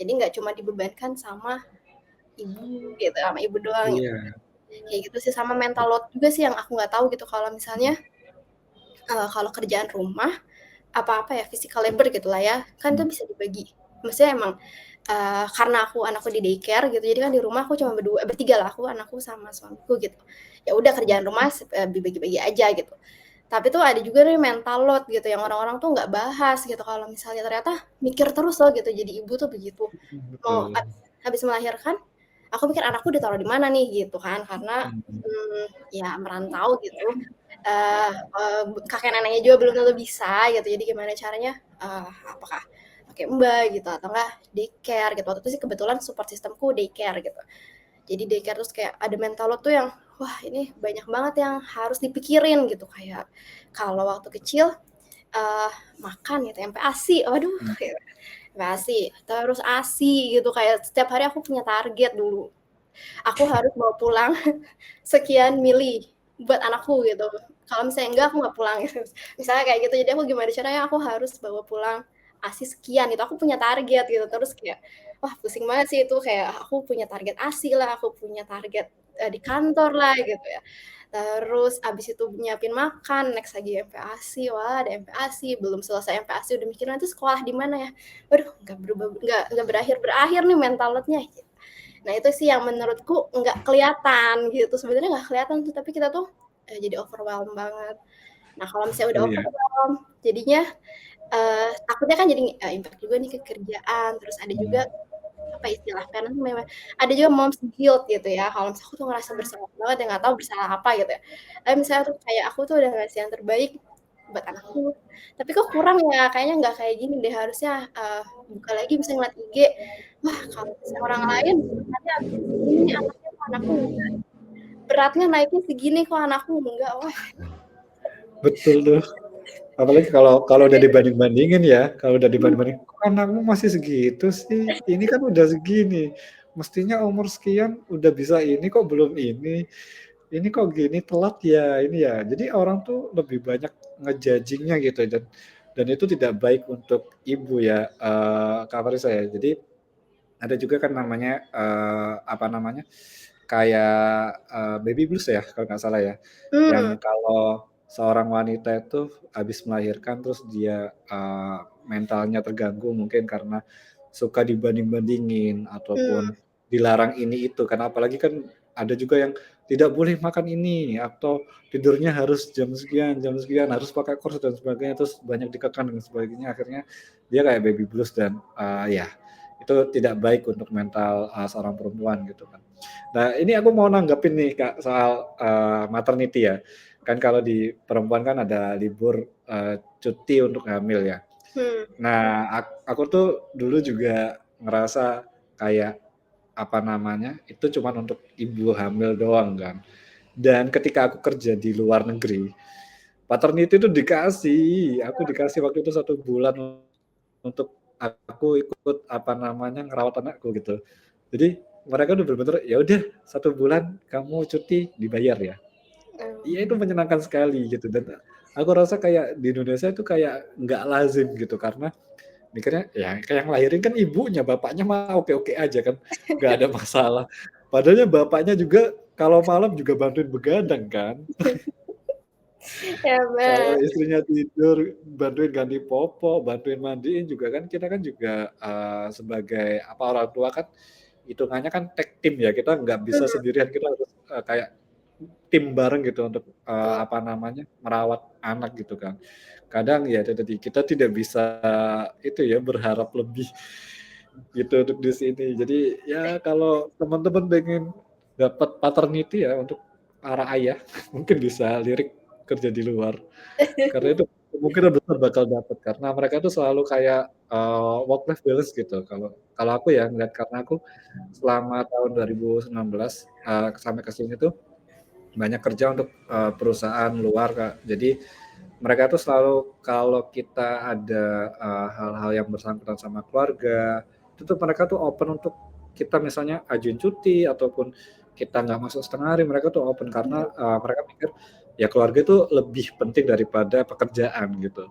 Jadi ya udah, kamu ke sana dulu deh, entar ini bisa di-handle sama yang lain gitu. Iya, itu tidak bisa kita, itu ya, kita, ganggu-gugat di sini. iya, makanya Nah, kayak aduh dari awal tuh udah kita nggak fair sih gitu ya sebenarnya susah ya jadi ngomonginnya gitu. Ya kan gini, waktu itu ya, ada yang aku kan, ya ada lah ya, yang working mom juga ada, yang nggak cuman Farisa waktu itu ya. Eee, di tim-tim lain tuh juga ada. Tapi gini, Farisa waktu itu dia tahu sibuk ya di luar, di keluarga working mom, tapi pas nyampe ke kantor, komitmen dia tuh 100% ada di kantor gitu. Jadi waktu jam 8 start, dia tahu jam 5 dia harus pulang, maka dia sebelum jam 5 udah prepare apa yang harus diselesaikan atau didelegasikan paling nggak ke aku gitu. Misalnya waktu itu lead-nya ya, "Pak Reza nih aku ada begini-begini nih." Dan aku juga kalau misalkan dapat update seorang lead tuh kalau dapet, eee, tim member proaktif ya, karena dia tahu dia harus meninggalkan kantor dengan cepat, tapi dia butuh ini di dia takut ini itu terbengkalai atau butuh didelegasikan, maka dia akan komunikasi ke direct lead-nya. Nanti aku waktu itu pas Farisa pulang, ya aku ke tim membernya Farisa untuk mentransform gitu. Tadi udah dititipin belum sama Farisa begini begini gini. Udah ya kita kerjakan dulu ya gitu segala macam. Besok baru nanti diupdate lagi ke Farisa dan segala macam gitu. Jadi kita coba menjaga memang apa yang mereka teman-teman itu butuhkan, kita harus fasilitasin gitu ya sebisa mungkin. Dan biasanya yang aku trade off adalah ke perusahaan atau ke bisnis gitu ya. Jadi aku harus bilang bahwa ini saya tahu kapasitasnya Farisa dan tim itu seperti ini karena Farisa mungkin seperti ini nanti. Jadi aku akan jelaskan itu kondisinya gitu ya waktu itu. Ya alhamdulillah. Jadi justru Farisa waktu itu makin dia nggak berturun nih performanya, justru malah makin glowing gitu kan. Mungkin key-nya adalah ketika kita sedang menghadapi masa-masa seperti itu ya, di mana kadang kita tuh tidak bisa meninggalkan suatu sisi, even kayak tadi keluarga kan. Kita tuh harus proaktif gitu ya, Mas Reza ya. Jadi nggak cuma bingung sama diri sendiri karena kan pekerjaan kita kan kalau misalnya kita memang nggak bisa megang itu 100%, ya memang kita harus minta tolong gitu kan, minta bantuan gitu kan. Ketika kita di posisi senior dan ada lead kita minta bantuan lead kita untuk, oh ini aku udah ngerjain misalnya udah 80% nih tinggal 20% atau udah 60% tinggal 40%. Ini aku bisanya cuma sampai segini, bisa nggak dibantuin untuk yang ini gitu kan. Jadi nggak cuman ngerjain sendiri dan akhirnya tambah stres gitu ya. Tapi kita juga minta bantuan sehingga dari lead ataupun teman yang lain di satu tim tadi itu tahu gitu bahwasanya oh kita sudah mengerjakan ini sampai ini. Jadi mereka tuh tidak kayak clueless gitu, nggak tahu apa yang kita kerjakan ketika kita juga sibuk dengan hal yang lain gitu kan. Dan hal itu bisa membantu untuk membagi loads-nya gitu ya Mas Reza ya. Jadi Mbak Farisa bisa ngambil sesuai dengan porsinya, yang tidak bisa diambil sama Mbak Farisa bisa dibagi ke tim yang lain gitu ya. Iya, dan kamu tahu nggak Man, ketika masalah di keluarga ini sudah terselesaikan, Farisa itu kalau disuruh pulang, kalau masih ada kerjaan nggak mau, dia tunggu sampai malam selesaiin sekarang. Pada akhirnya begitu sendiri dia. Aku bilang udah malam nih pulang gitu kan. Nanti Pak tanggung gitu, terselesaikan dulu di sini gitu dia. Nah, mungkin pikirannya gini kalau ke aku ya, kalau ke Kak Faris ya mungkin ya udah deh di sini dulu dikerjain nanti di rumah nggak kepegang gitu. Iya. Bener nggak kan Iya. Kak Farisa? Benar. Sama ini sih sebenarnya makin lama itu kan ya tadi ya emang sih pasti keluarga itu kan nomor satu yang paling penting. Tapi sebenarnya prioritas itu nggak fix gitu. Jadi emang ada saatnya prioritasnya emang anakku gitu ya. Udah gimana lagi gitu ya. Aku juga kayak kadang kan suka nyalahin diri sendiri ya. Terus kayak udahlah gitu memaafkan lah ya. Udahlah nggak apa-apa gitu. Nggak 100% tuh nggak apa-apa. Cuman kerja gitu misalnya. Tapi kan ada juga misalnya ya udah papanya bisa jemput sendiri gitu atau enggak papanya bisa ajak ke dokter sendiri ya udah aku nyelesain pekerjaanku juga gitu pekerjaanku dulu gitu jadi ya prioritasnya tuh nggak fix gitu aku tuh menerima itu jadi kayak prioritasnya tuh nggak apa-apa lo bergeser gitu kadang hari ini anakku besok kerjaanku besok diriku sendiri gitu jadinya nggak perlu dipaksain gitu ini tuh semua tuh harus anakku nomor satu gitu tapi pulang-pulang burnout juga kan ke anak juga kan nggak enak gitu. Terus sebenarnya sama kayak commute itu blessing in disguise ya sebenarnya kalau di aku gitu. Jadi tuh dia apa sih namanya jauh sih, tapi itu tuh ngasih aku waktu buat aku bertransisi gitu dari misalnya aku Farisa gitu ya, terus di rumah itu aku ibu gitu. Nanti transisinya tuh di jalan gitu. Jadi di jalan tuh aku kayak let go dulu nih apa-apain tadi yang di kantor gitu. Nanti sampai rumah aku udah ganti peran gitu. Aku udah switch gitu. Aku bukan Farisa lagi kerja gitu. Aku Farisa sebagai ibu gitu. Itu tuh menurutku ya blessing in disguise gitu. Jadi lumayan jatuh lagi pas pandemi karena aku nggak punya waktu buat aku ganti mode. Itu aku nggak punya waktu gitu aku kerja di sebelah anakku ngegelendotin gitu aku mau makan waduh apalagi pandemi nggak beli makan di luar semua bikin Itu ya jadi emang kayak nerima, oh ada fasenya lagi jatuh banget gitu, ada fasenya meeting jam 7 aja sambil nangis gitu, pengen selesai gitu, padahal di rumah gitu karena pandemi gitu ya. Tapi ya udah nggak apa-apa gitu, kayak belajar memaafkan diri sendiri, oh ya udah saat ini emang aku harus kayak gini. Nanti juga ada fase-fasenya enggak gitu. Tapi kalau misalnya aku kayak looking back gitu, kayaknya aku bahkan tetap melakukan hal yang sama gitu. Jadi aku nggak nyesel kayak misalnya waktu itu aku pernah nolak nih jadi lead di sekian gitu, tapi kayak aku enggak sih, karena emang waktu itu terbaik yang aku bisa kasih gitu. Kalau misalnya aku paksain pun belum tentu outcome-nya sebagus ketika beberapa bulan kemudian gitu yang aku bilang, ya udah aku mau challenge gitu dengan lebih siap dan lebih legowo lah intinya gitu. Jadi mungkin kita lanjut ini ya bahas kesiapannya Farisa waktu itu pas mau jadi lead ya. Jadi memang tipeku adalah menawarkan dulu nih. Aku lihat kapasitasnya sudah oke buat jadi lead, sudah sering jadi PIC, tapi aku tawarkan dulu, kamu ready, Farisa ready nggak atau siapa ready nggak untuk jadi lead dulu. Baru kita masuk fase yang namanya challenge gitu ya. Ada load yang lebih besar. Gitu. Nah, karena Farisa nolak ya pertama kali ya, nolak belum siap. Dan kita emang kasih waktu, tapi kita nggak menurunkan workload-nya gitu. Jadi aku waktu itu berusaha memaintain kesiapan dia untuk menjadi lead. Entah kita harus menunggu 6 bulan lagi atau 12 bulan lagi gitu ya. Nah, waktu itu tuh yang keren adalah waktu itu Farisa datang tiba-tiba untuk men-challenge dirinya sendiri menyelesaikan sebuah solusi yang berakar gitu. Jadi udah lama nih masalah ada dan nggak ada yang bisa ngasih solusi. Jadi waktu bikin apa ya waktu itu? Kayak robot ya kalau nggak salah namanya ya. Oh iya iya iya. Ya, ini Farisa. Jadi yang waktu itu aku highly appreciate adalah Farisa men-challenge dirinya sendiri untuk menawarkan solusi dan aku hanya bilang ini selesainya berapa lama, bisa selesaikan berapa lama. Oh, ini 2 bulan. Oke. Jadi tugasku waktu itu adalah men-trade off main task-nya Farisa untuk fokus di sini 2 bulan dan task-nya Farisa harus dihandle disebar sama tim yang lain gitu, tim member yang lain. Nah, pertama yang diapresiasi adalah idenya, kemudian prosesnya, implementasi sampai impact akhirnya. Nah, habis itu baru deh jadi impact-nya ini ternyata dipakai ke semua tim di luar logistik waktu itu. Jadi making impact-nya gede banget waktu itu ya. Nah, dari sisi sini tuh udah punya poin nih untuk kita majuin Farisa buat promote waktu itu. Plus nanti challenge-nya adalah manage tim tadi gitu. Jadi tapi pas manage tim itu ya itu dia udah mulai manage tim, dia tolak dulu kan, baru diterusin lagi gitu. Tapi dia nggak turun. Jadi ketika dia udah memang waktunya, aku waktu itu kalibrasinya juga gampang gitu karena semua orang udah tahu siapa Farisa dan apa kontribusinya dan itu easier banget gitu. Gitu tuh.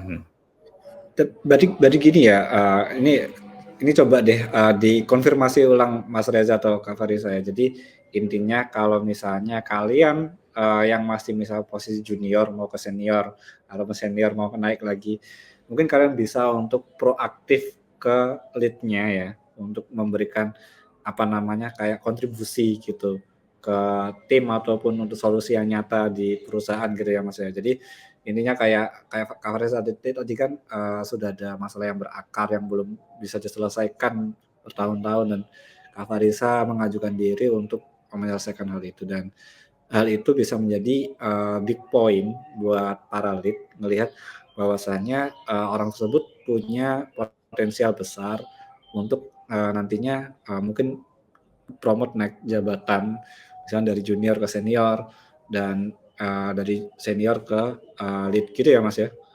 Ya, benar. Jadi ini kebalikan ya. Jadi justru malah banyak banget di luar yang demand promotion naik level tapi sebenarnya dia sendiri belum siap gitu. Dan ini yang jadi akhirnya killing themselves ya. Jadi orang belum siap kok tapi demand. Ini ada orang yang udah siap malah nggak mau gitu loh. Gitu kan?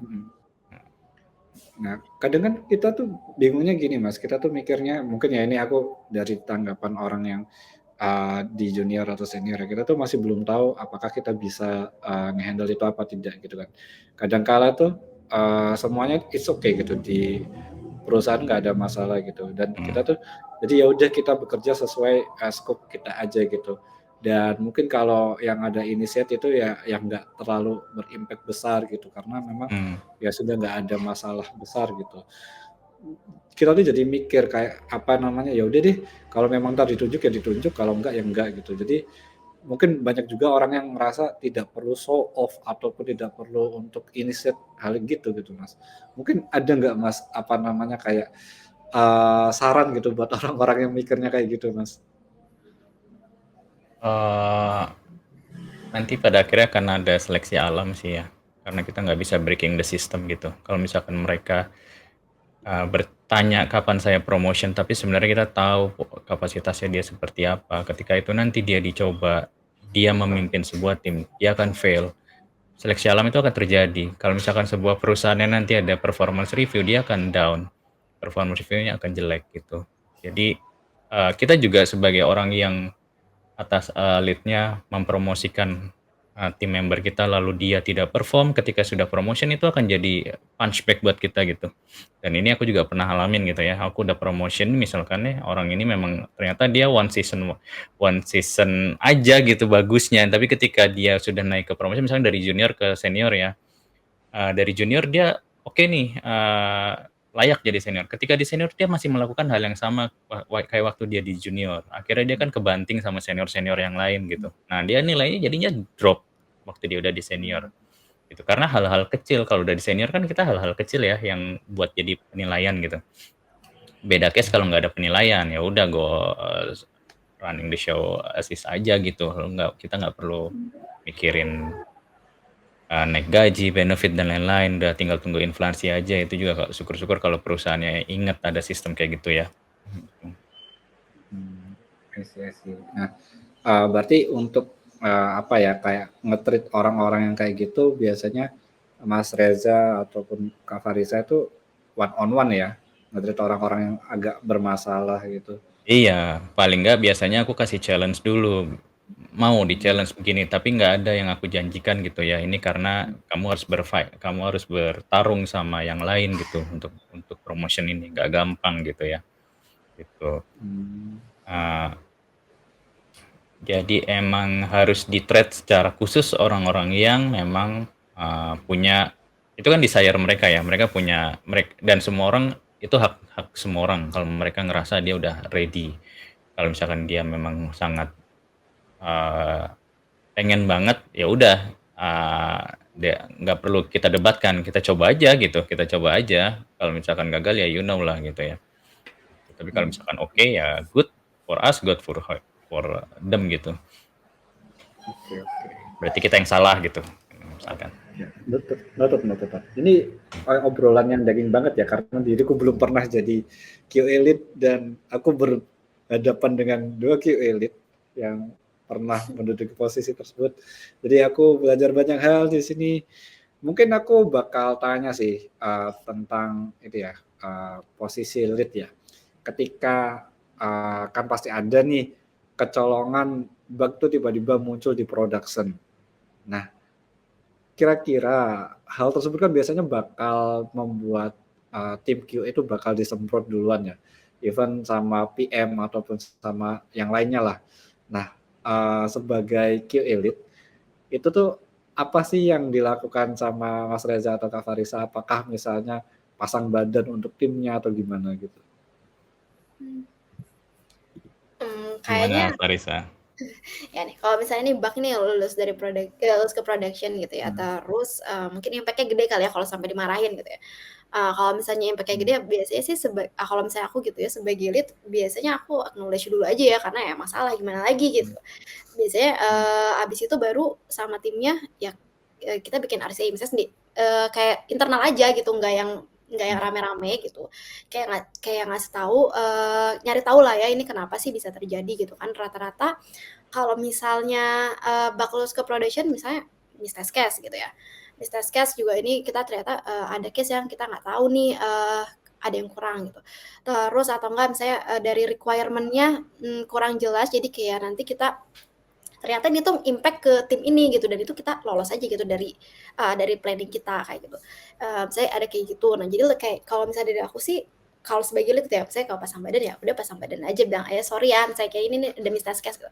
Tapi ya intinya kan karena udah terjadi ya udah fokusnya sama what next gitu. Jadi misalnya nanti biasanya sih orang kan bakal lebih apa ya, tenang gitu kalau misalnya, oh ini kemarin tuh karena miss case, ini kita masukin ya ke regression, next aku masukin di regression gitu. Terus misalnya, ini karena kemarin kurang nih reviewnya, nanti kita next review test case bareng ya gitu. Terus kamu sign off gitu. Jadi sebenarnya nggak jadi kayak what's next aja sih gitu fokusnya gitu. Jadi fokusnya adalah di masalahnya ya, gimana cara mecahin masalah tersebut. Jadi bukan tentang siapanya yang salah kan.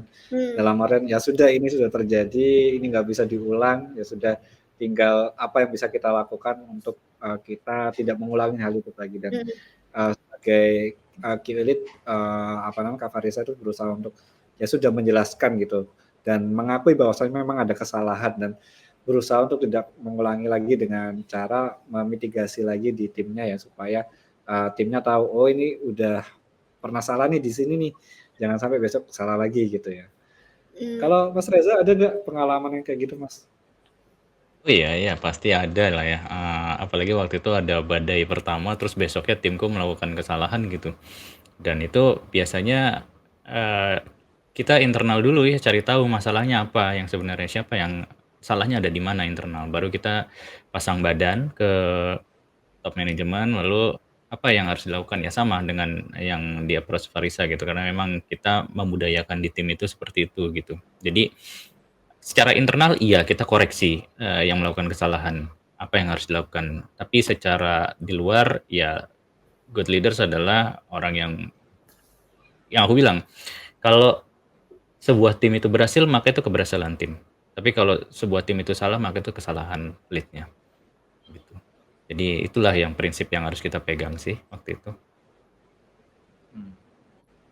I see. Jadi intinya sebagai lead itu juga bertanggung jawab penuh ya Mas ya, dan ya tadi mitigasi di internal itu penting untuk kita canangkan lagi gitu.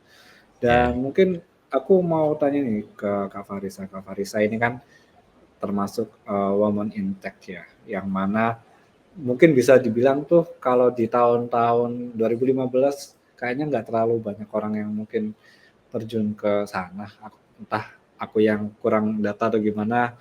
Intinya dulu tuh kayak orang wanita masuk ke dunia tech itu agak gimana gitu karena dulu kan tech itu serasa seretnya itu adalah di banyak orang laki-laki di sana gitu kan.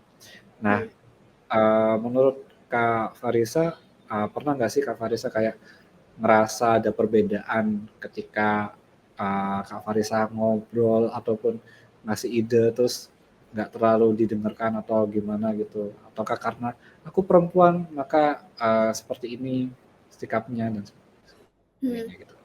Iya. Ya kalau misalnya dari aku sih jujur kayaknya aku ada di tim yang tepat kali ya. Nggak pernah sih sebenarnya kalau misalnya ini tuh gara-gara misalnya aku di underestimate karena spesifik aku perempuan gitu. Menurutku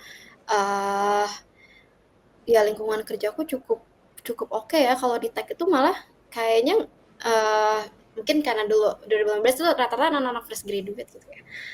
Kayak masih teman-teman sebaya gitu, terus teman-teman kalau misalnya lama-lama tuh pas aku ya udah belajar di senior ya kayak anak-anak kecil gitu ya yang masuk gitu ya, jadi tuh mereka bahkan ya curious aja sih kalau misalnya kalau aku kenapa sih aku tuh harus capek-capek pumping gitu, mereka tuh bahkan nanya-nanya gitu kayak kenapa ya kayak gitu. Jadi dan nggak pernah sih aku kayak di underestimate gitu, syukurnya ya alhamdulillah, semoga nggak pernah. Gitu. Berarti itu ya kalau kita berada di tim yang tepat tuh kita tuh berasa punya posisi yang pas gitu ya karena kita tidak tidak dilihat lebih bawah, kita tidak dilihat yang sebaliknya gitu dalam artian ya sudah kamu ya selayaknya yang lainnya gitu. Even mereka laki-laki kamu perempuan asal skillnya oke, ya tidak melihat tentang gender gitu karena kan sekali lagi ya kadang orang tuh merasa bahwasanya misalnya nih ini out of topic ya Kak ya. Jadi Kadang orang kan ngerasa aku udah lulusan ini udah pasti dapat kerjaan oke gitu kan. Padahal kan yang dilihat dari apa namanya perusahaan ataupun pimpinan sana kan yang dilihat kan adalah skill dan portfolionya kan. Jadi kan percuma juga misalnya lulusan apa tapi dia nggak punya skill, nggak punya pengalaman dan sebagainya. Even ketika mungkin berada di timnya Mas Reza itu tepat juga ya, karena Mas Reza bisa melihat Mbak Farisa itu intinya ya melihat dari skill dan integritasnya ya Mas ya. Galak loh padahal saya. Ya dah Mbak, apakah apa ya? Ya Kak Farisa, apakah benar Mas Reza galak ke Kak Farisa? Enggak sih, kayaknya aku selama aku jadi QA aku kayak karena Pak Reza lead aku terus-terusan ya dari aku senior aku jadi lead gitu. Tapi leadku yang sebelumnya juga enggak galak. Jadi kayaknya di timku bahkan dev-nya pun enggak gitu. Maksudnya semuanya kayak oke. Terus di timku juga IM-nya engineering manager-nya juga perempuan sih by the way. Jadi kayaknya friendly aja sih kalau misalnya di timku gitu sama perempuan-perempuan karena banyak juga leader yang perempuan gitu. Ini aku mau itu Kak tanya Kak. Biasanya cewek itu terkenal sebagai orang yang teliti ya. Apa-apa itu teliti banget, bahkan kalau kita ketahui seorang ibu itu punya kemampuan untuk menemukan barang daripada seorang ayah. Barang yang hilang bisa ketemu, padahal kita ngelihatnya itu nggak ada tapi tiba-tiba dibuka loh ini ada gitu. Nah, menurut Kak Farisa, apakah pekerjaan QA yang mana butuh ketelitian dan butuh untuk mencari bug itu cocok buat cewek? Ya, kalau menurutku sih enggak juga sih. Maksudnya enggak berpengaruh sama gendernya gitu ya. Mau dia cewek mau cowok, ada juga kok QA yang cowok-cowok tapi teliti gitu. Terus ada juga misalnya cewek-cewek lebih fokus lebih teknikal gitu kayak lebih scripting kayak gitu. Jadi kayaknya nggak ngaruh sih ya gendernya. Yang penting mindsetnya aja sih sebagai QA gitu yang tetap ada. Betul. Karena ya itu tadi ya, kadang kala orang tuh pengen jadi QA tapi belum bisa punya mindset QA ya Kak Farisa ya.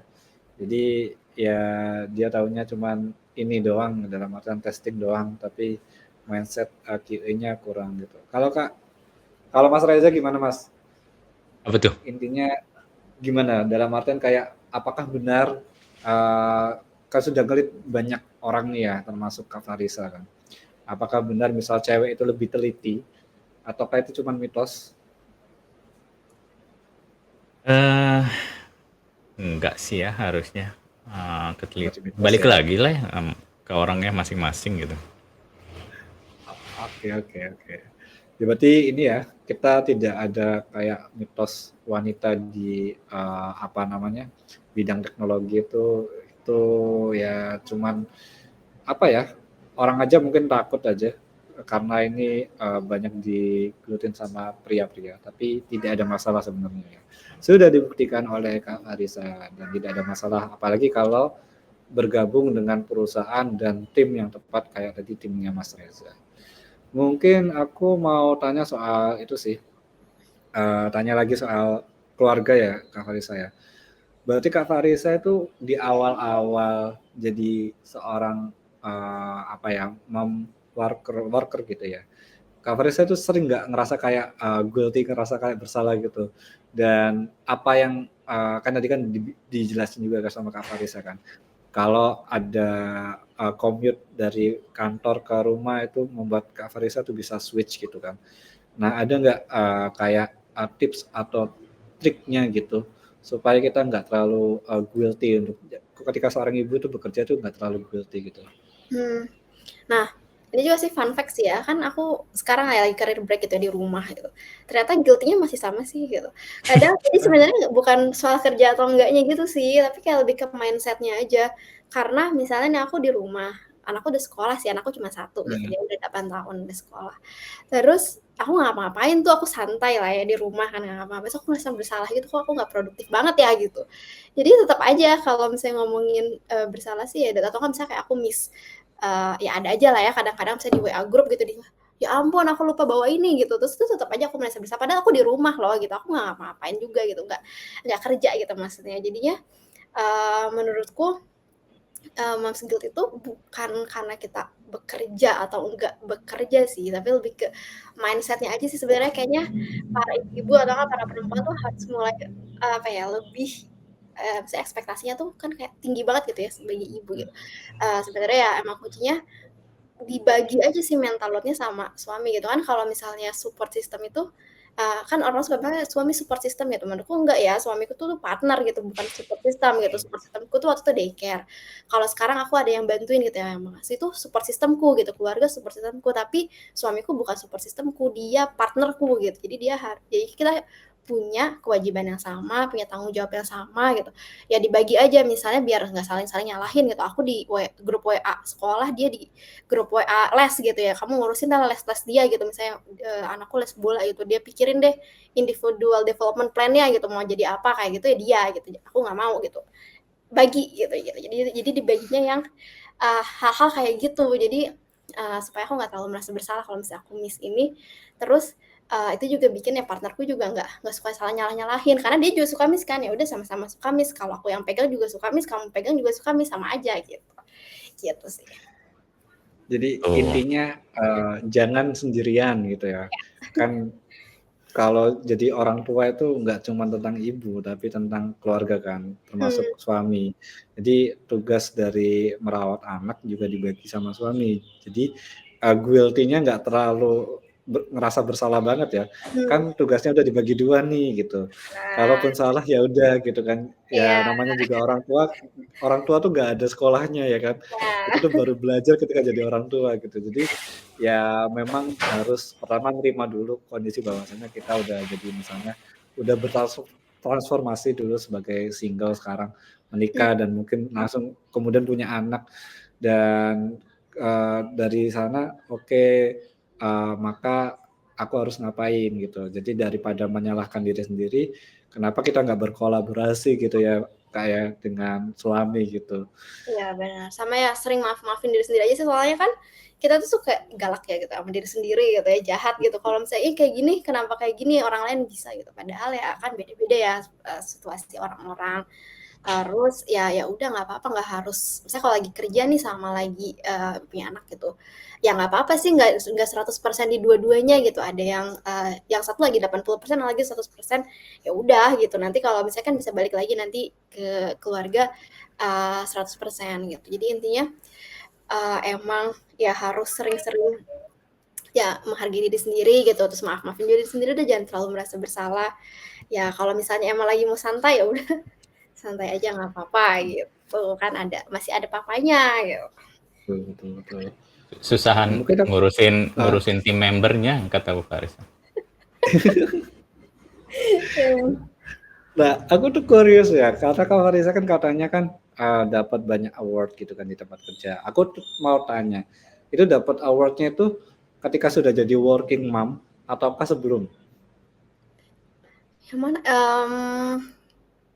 mungkin maksudnya lebih ke achievement apa gimana ya? Iya, Nah, achievement mungkin ya, kayaknya dua-duanya sih setelah dua-duanya. Nah, aja. yang aku apa namanya, yang aku penasaran tuh gimana caranya bisa tetap perform di kerjaan, tapi Hmm, juga tetap hadir di keluarga gitu. Itu kan mmm, sulit tuh buat beberapa orang membagi waktu dengan baik dan benar. iya ya sebenarnya masih sama sih, masih belajar juga ya cara, ngebagi waktu. Kayaknya jawabannya masih sama kayak tadi sih kalau misalnya, Mmm, itu prioritas itu nggak fix gitu kalau misalnya emang aku lagi mhm, fokus nih, apa yang dikejar bukan dikejar ya, misalnya kalau misalnya lagi, eee, aku lagi ngerjain sesuatu, terus ini kayaknya harus selesai.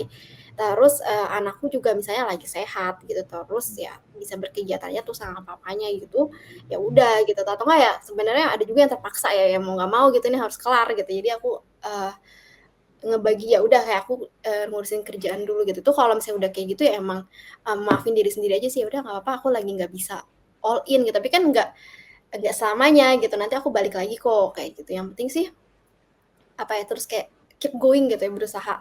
Ya udah tetap ada, atau enggak ketika aku lagi ngerjain sesuatu, ya udah aku harus kerjain ini dulu. Misalnya kalau misalnya dibilang, mengorbankan gitu ya enggak juga sih, karena kan kita sadar ya, kita milih gitu, aku milih ngerjain ini dulu gitu, anakku, lagi nanti dulu gitu. Atau enggak misalnya, sekarang ini aku kayaknya lagi nggak bisa achieve apa-apa nih, atau enggak ya udahlah, performance review gitu lagi, ya udah biarin aja gitu.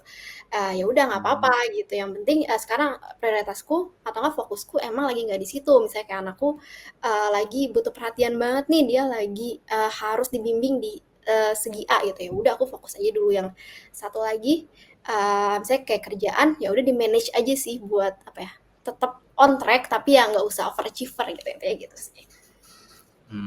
Jadi intinya itu ya sudah, kalau kayak tadi ya, untuk prioritas ada persentasenya sendiri, dan ketika fokus di kerjaan ya fokus di kerjaan, kalau memang anak butuh difokuskan ya switch lagi pindah ke anak. Tapi ya itu tadi, kerjaan harus tetap jalan dan keluarga juga, harus ya tetap beriringan. Tapi ya itu tadi, kita harus tahu batasan diri ya kali ya, Kak Ya, Farisa ya. Jadi kalau memang capek ya sudah, kita capek, dan kita istirahat, tapi kalau kita sudah bisa jalan lagi, ya udah kita jalan untuk, mungkin achieve, something yang mungkin sedang kita usahakan gitu ya. iya, maksudnya itu I emang see I harus see. belajar terus kali ya, karena kan ya itu Iya kayak iya. maksudnya ada fase-fasenya gitu, nanti fasenya, berubah gitu. Aku juga kayak misalnya ada fase kayaknya mau ngejar apa lagi sih gitu di kerjaan gitu, kayak udah kayak udah nggak worth it lagi gitu. Nih aku, Sabtu kerja gitu, Minggu kerja, itu tuh juga ada gitu, tapi ya udah kan ternyata cuman fase doang gitu, nanti habis itu Jad kayak gitu. Jadi kayak kayak tadi ya, Kak Farisa tadi kan jelasin kan, di awal-awal menolak menjadi QA lead karena, baru jadi, ibu ya kan, baru jadi seorang ibu kan. Tapi kemudian setelah fasenya berubah dan anak mungkin sudah bisa agak, leluasa ditinggal gitu ya, ataupun Kak Farisa bisa lebih banyak fokus di pekerjaan, akhirnya Kak Farisa berani untuk mengambil resiko ataupun mengambil challenge tersebut gitu kan. Ya benar. I see. Jadi ya kadang kita cuman perlu nunggu, fase terbaik untuk kita akhirnya mengambil, challenge tersebut gitu. Kalau memang di saat itu belum bisa, ya nggak masalah gitu ya, Kak, ya. Oke. Mas Ahmad, I Jadi think kita running out of time nih, jadi mungkin boleh oke, mungkin satu. satu pertanyaan ya. Mungkin aku bakal tanya tentang AI nih. Kan sekarang tuh lagi rame-ramenya tentang AI dan juga, banyak yang bermunculan ya, even kayak vibe coding itu, dan juga AI yang mungkin sudah bisa untuk membantu testing. Menurut Kak Farisa, kira-kira, QA itu bakal masih tetap sustain nggak, berada di, profesi tech gitu, ataupun nantinya bakal kegantikan dengan AI gitu? Ya kalau dari aku sih kayaknya terakhir kali aku, masih di ByteDance itu sebelum last day itu, kan udah lumayan AI-nya lumayan kenceng ya, kayak waktu itu aku pakai task case management namanya Migo. Migo tuh udah bisa generate sendiri tuh task case, aku masukin aja PRD, nanti dia bakal nge-generate gitu ya, si use case-nya. Terus kayaknya dia juga punya, iya tadi kayak vibe coding gitu, kalau misalnya aku nge-scripting tuh ya tinggal pakai AI aja gitu, nanti juga bikin sendiri dia gitu si task case-nya. Jadi sebenarnya, ya AI itu ngebantu banget kalau misalnya dari point of view-nya lagi kerja gitu ya, kayak, oh itu, ngebantu banget. Tapi kalau misalnya dibilang ngegantiin QA itu ya nggak bisa 100% sih, karena kan QA itu tetap yang paling penting tuh menurutku kayak curiosity gitu ya, kalau misalnya kita harus pengen tahu gitu ini tuh ketika sama satu project. Walaupun, si AI itu eksekusi gitu, tapi kan tetap aja kita yang ngecek-ngecek lagi kayak, ini kalau misalnya case-nya kayak gini gimana ya, kan kalau misalnya, kalau case-nya lagi kayak gimana, itu tuh biasanya berdasarkan pengalaman sama ngelihat juga kayak kenyataan di lapangannya gitu. Maksudnya kenyataan di lapangannya, test case ini tuh oke, misalnya test case-nya dibikinin si AI ini oke gitu, tapi kayaknya kalau di lapangan nggak gitu deh. Misalnya, apa ya, misalnya di test case-nya saklek, dia bikin misalnya test case, kalau misalnya aku gampangnya apa ya, delivery, misalnya ada perubahan status gitu ya, nanti ketika si ops scan, barang gitu dari gudang, di-scan gitu, terus nanti berubah nih statusnya udah siap dikirim gitu. Terus, test case-nya tuh itu doang, tapi kan sebenarnya bisa jadi banyak nih nanti kalau kita tahu dari lapangannya, gimana kalau si barangnya udah diambil dulu, statusnya belum ke-update gitu, kayak gitu-gitu kan kita tahu karena kita ngelihat operasionalnya, kita ngeliat di lapangannya kayak gimana, itu yang nggak bisa digantiin sama AI sih kalau menurutku. Sama kayak judgement-nya juga nih, misalnya, AI sih bisa ngasih tahu nih, ini ada nih risk-nya nih, project ini rilis, misalnya dia ngasih kita 10 risk kan, mereka dia suka kayak gitu kan ya, ada ini aja nih risk-nya A, B, C, D, F, G gitu. Tapi kan yang judgement-nya dari kita dong. Ya sebenarnya menurut dia ini tuh P0, tapi dilihat lagi di lapangannya enggak kok ini P2. Ini bisa juga kok rilis dulu, kita tunggu dulu aja, habis itu nanti di-fix, rilis gitu. Itu tuh kan tetap butuh judgement kita sebagai QA. Enggak, misalnya AI itu paling dia ngasih tahu aja nih ada 10 kemungkinan risk-nya, terus nanti kita lihat lagi, nah ini P0, enggak juga kok di lapangan bisa jadinya P2, bisa aja kok dirilis dulu gitu. Itu tuh menurutku masih butuh manusia banget sih buat ngejudge hal-hal kayak gitu. Oke, jadinya intinya QA itu malah akan terbantu dengan adanya AI dan itu tidak serta-merta langsung menggantikan QA ke depannya karena itu tadi masih butuh sentuhan manusia untuk melakukan kayak judgement yang sesuai dengan realita keadaan yang ada di lapangan plus mereka masih untuk AI masih belum punya curiosity sebesar QA yang benar-benar natural human gitu ya, Kak Farisa ya. Oke. Jadi ya itu bukan ancaman ya buat teman-teman yang mungkin merasa kayak sudah ada AI nanti apakah QA akan punah? Jawabannya mungkin belum ya. Belum lah ya Kalau kata Mas Reza kemarin tuh waktu kita ngobrol soal AI adalah teman ataukah ancaman, kata Mas Reza adalah itu mungkin bisa jadi ancaman untuk yang para beginner ya atau orang yang baru masuk ya Mas Reza ya. Jadi mungkin perlu diperbanyak skill, jadi mungkin kayak skill programming juga penting supaya teman-teman tuh bisa kayak lebih one step ahead gitu. Bener kan Mas Reza ya? Yuk, betul. Sip. Semangat. Oke, semangat ya buat teman-teman yang mungkin masih baru ataupun yang sudah berada di dunia QA ya.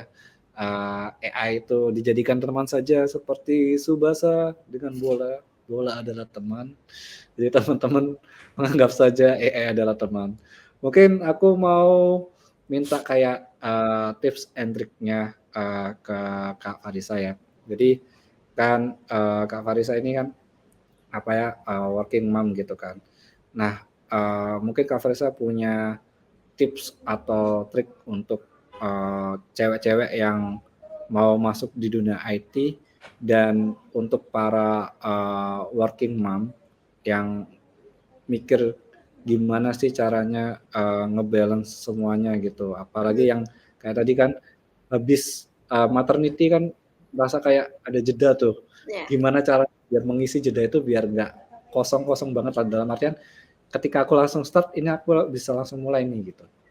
Ya, sebenarnya kalau menurut aku sih lebih kayak be kind to yourself gitu ya, jangan terlalu keras gitu kalau misalnya emang lagi kapasitasnya nggak bisa 100%, ya nggak apa-apa gitu. Misalnya dari abis maternity leave nih ada ya sedikit brain fog lah ya, ya nggak apa-apa kan kita kayak bisa belajar lagi, tapi kayak nggak harus kayak ngoyo juga gimana ya, harus selama maternity leave tetap keep up gitu ya, maksudnya tetap gitu ya. Kalau memungkinkan, kalau misalnya atau enggak, misalnya suaminya juga paternity leave ya mungkin bisa gitu. Tapi kalau misalnya enggak, ya tetap harus tahu kapasitas diri sendiri sih gitu. Kalau misalnya emang lagi nggak bisa, nggak apa-apa gitu. Kadang-kadang kan kita nggak ada yang ngasih tahu gitu ya. Kalau lagi nggak bisa nggak apa-apa. Kayak semuanya harus bisa. Nah, menurutku sedikit-sedikit harus sering ngomong nggak apa-apa kalau nggak bisa gitu.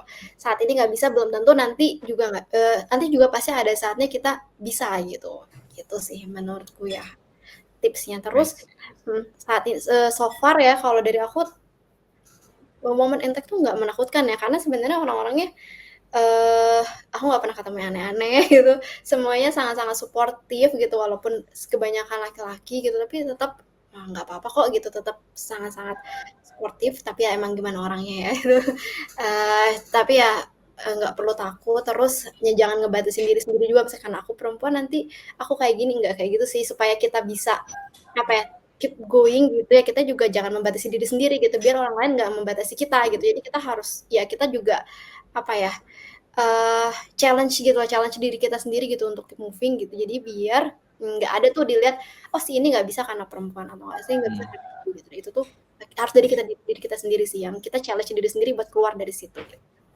Oke, wah thank you udah banyak banget. Aku belajar banyak hal dari Kak Farisa.